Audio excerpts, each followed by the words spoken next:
Oshi sofi Buxoro tojik milliy taomlarining eng ko'p iste'mol qilinadigan va sog'lik uchun foydali bo'lgan taom hisoblanadi.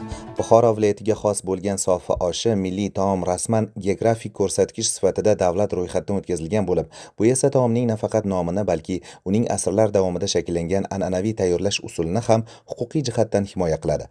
Buxoro davlat universiteti professori To'xtasin Rajabov Buxoroda tashkil etilgan madaniy meros, to'plash, saqlash va ilmiy o'rganishning dolzarb masalalar mavzusidagi xalqaro ilmiy amaliy konferensiyasida oshi sofi haqidagi ilmiy ma'ruzasi bilan ishtirok etdi.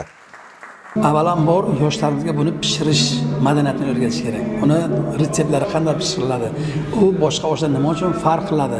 Nozikligi nimada? Buni albatta biza alohida buni o'rganishimiz kerak va yoshlarga o'rgatish uchun ko'rik tanlovlarni tashkil qilish kerak alohida. Bugungi bo'lib o'tayotgan seminar mana shu jihatlardan ahamiyatli hisoblanadi.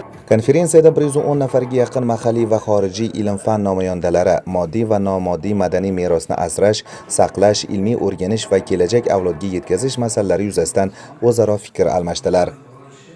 Mazkur xalqaro ilmiy konferensiyada dunyoning 10 dan ortiq davlatlaridan, xususan Xitoy Xalq Respublikasi, Eron, Rossiya, Misr, Germaniya, Tojikiston, Qozog'iston, Qirg'izistonning yetakchi olimlari, san'atshunoslari, folklorshunoslari, muzeyshunoslari, shuning bilan birgalikda nomoddiy madaniy merosni saqlab kelayotganlar, uni saqlovchilar, bugungi kunda hunarmandlarimiz, xususan Buxoroning mashhur zarduzlik hunarining sulolaviy davomchilari, holvagarlik hunarining davomchilari, xalq amaliy san'ati vakillari ishtirok etyaptilar.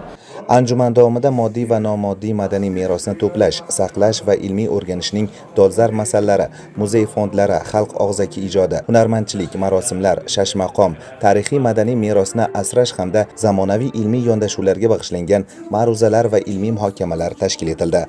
Madrahim Turdiyev, Abdulla Rajabov, Buxoro.